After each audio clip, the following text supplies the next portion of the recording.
on a scale of like 1 to Rush, how prog are we feeling today? Quite prog. I'd Quite prog. say, yeah, High level about of prog, mate. Yeah, higher. Yeah. fair, fair.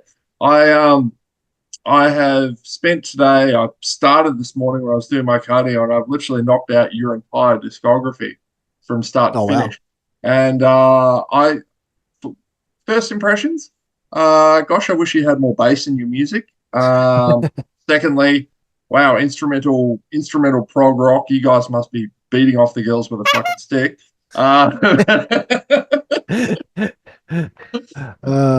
uh, mate, jokes aside, mate, it's the Will o' the Wisp is fantastic. Thank you, bro. Yeah, man, so much range. How long now? Will o' the Wisp feels like it's packaged as an EP, but it's my understanding that is part of a larger album that is yet to come out. The Law of Augmenting Returns. Yeah, Yeah, yeah.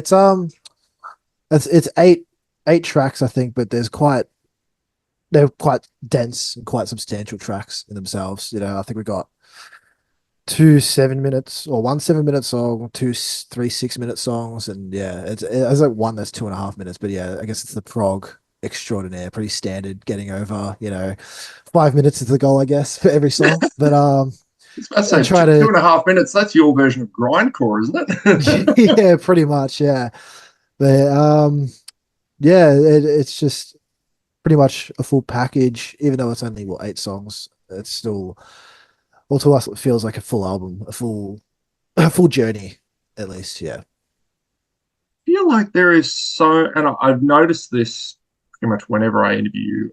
This is a common question whenever I speak to prog artists: is that with the density of ideas and concepts in each track, like the quality control must be off the charts. Like, how much shit hits the cutting room floor with you? I think all of it. Like, I think I don't know of any stuff that was we said no to. So it was just pretty much we had cool riff ideas, and then just keep working on it until we see what works. And yeah, I don't Yeah, think much was cut at all. Like maybe like shortened or like rearranged, but I think every song brought to the table was used.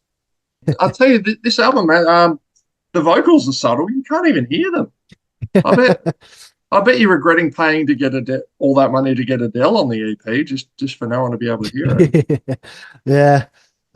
We do actually have a few vocals in this one, actually. Ooh, Shockingly, we do have a bit of I think it comes out in 2 days, so yeah, it's time to reveal it, I guess. But yeah, nice. we have. Okay. I think the first song is the only one with just not like full song, chorus, verse, like more just parts that fill out the sections that felt were possible to have it, and they work very well. So yeah, Yeah, so more of just a kind of painting texture for the yeah, music. Yeah, yeah, just adds to it. nice. I hate how many like puns I made while on the assault bike this morning listening to your music. One of my questions was who has the better vocals, the Omnific or Animals as Leaders? That's a good one. Mate, pardon the generic question, but it's always a good one. How would you kind of describe the music scene in Melbourne in your eyes?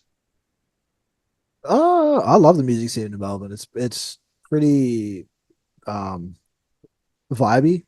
Like playing shows, going to shows, like it's always um yeah, just nice to go to. And crowds always very receptive, and I guess it's hometown that helps as well. But yeah, I've always loved playing shows in Melbourne. Yeah. Yeah. You opened for Polyphia.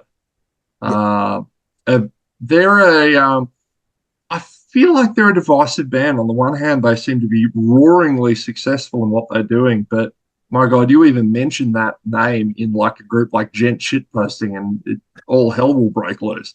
Uh, I don't know why people have such strong opinions about them, but I mean, from a from a musician standpoint, I mean, A, how were the shows? And B, what did you learn from, I'm guessing you got to ensconce yourself side stage and watch them do their thing. Yeah, I just they were phenomenal shows. Every single one of them was absolutely insane. I guess we fit like a glove with their music at least. And yeah, just really good shows. And yeah, learning. Well, for me, I'm the one who talks to the crowd. For us, so it was good to see.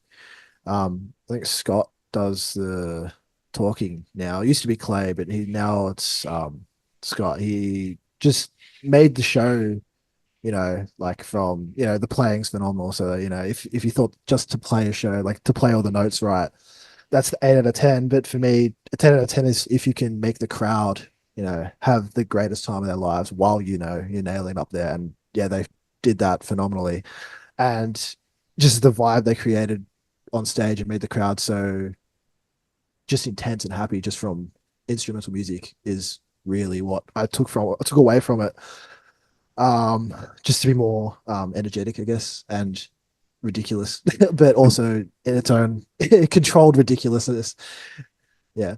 I remember seeing Pliny. Am I pronouncing that right? Is it Pliny? Yeah, it is Pliny. Right. Yeah. That's his name.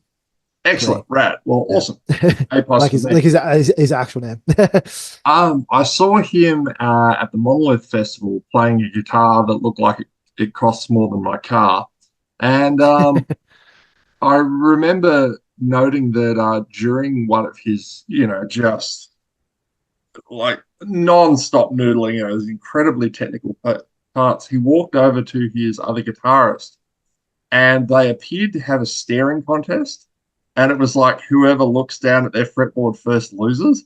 Uh, and Plenty lost, much to the other guitarist's amusement. And it just had Yeah. me thinking, like, it was just an awesome moment to get to witness. And like, do you have any kind of similar ways of keeping yourself entertained, other than the music, of course, when you're on stage?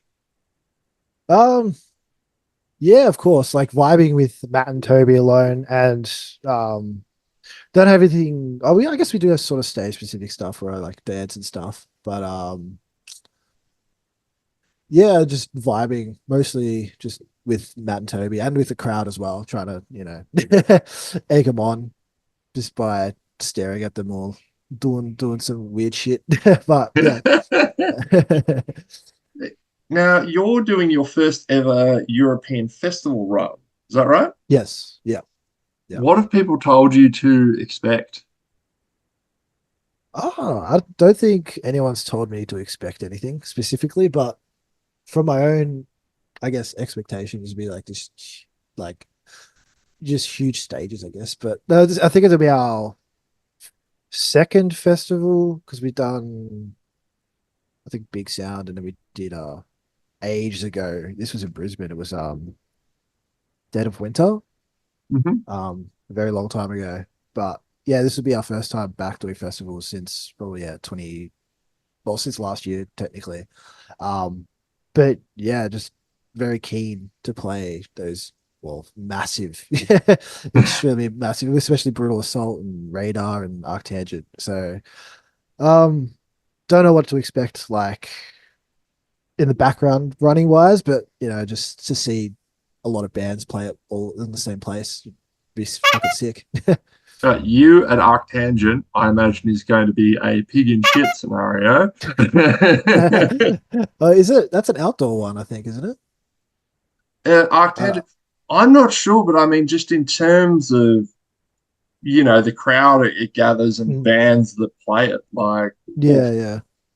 Absolutely. I think Meshuggah's headlining our day, which is phenomenal, which is gonna be so cool. Oh, I'm so So jealous. cool. They need to come back down to Australia. This is unacceptable. Yeah, Like, I don't even know when the last time they even came was. Like, it would have been Violent Sleep of Reason. So oh wow. So that's a yeah, a long while. time ago. Yeah. Yeah. I got to make. I was part of the listening party for Immutable when it Oh, came hectic. out, and I got to be part of a press conference with Thomas Hark, and I actually made him laugh because I had the last question, And he was, well, bless him, he looked bored shitless. Like he's just sitting there drinking wine. And it's just like, it's a Uh, long, very arduous, thing. yeah. So I thought, fuck it, I'm going to make him laugh. And I asked, you have the most copied guitar tone in music, like full stop. If Yeah. you could have patented the guitar tone from 2002's Nothing, what would you have done with all of your billions of dollars? And he's like, and he just pisses himself laughing. He's like, I would throw crumpled up notes at Jeff Bezos. That's a good answer. Ah. Oh, that's so good. And yes, you Ugh. are 100% need to be opening, by the way, when Meshuggah Yeah. comes out.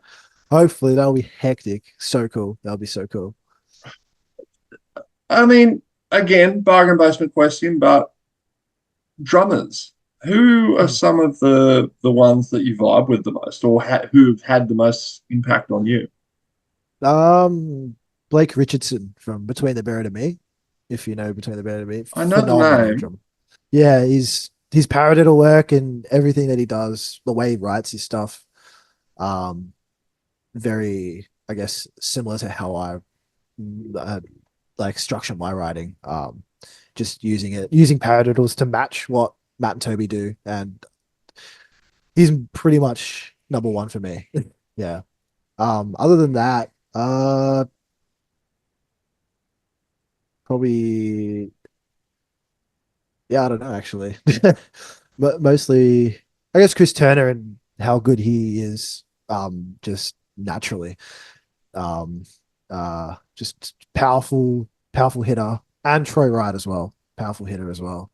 And just love when drummers actually smash the drums and play technical stuff. So yeah, anyone who hits hard. Did you open for Between the Buried and Me? Was I seeing that in your Yes, press release? yeah, in 2020, just before COVID, about I think it was like a week and a half before the lockdown in You March. I did went to that that well. first one. Did you Yeah, just got it fanboy? in. Yeah, of course I did. Yeah, it was a weird one because it's like Australia's hard to get to know anyone from. It's what, three shows or something, and they're super tired if they're from America because what, 18-hour flight. So many conversations we had were like sort of minimal, but yeah, getting to meet the whole band just was dream come true for me. Awesome. Mate, this has been rad. Thanks very much for your time today, dude. No, And thank you so much. Thank you for having me easy, on. mate. All right, see you around the traps, man. So, bro, have a good one. You too, mate. Peace.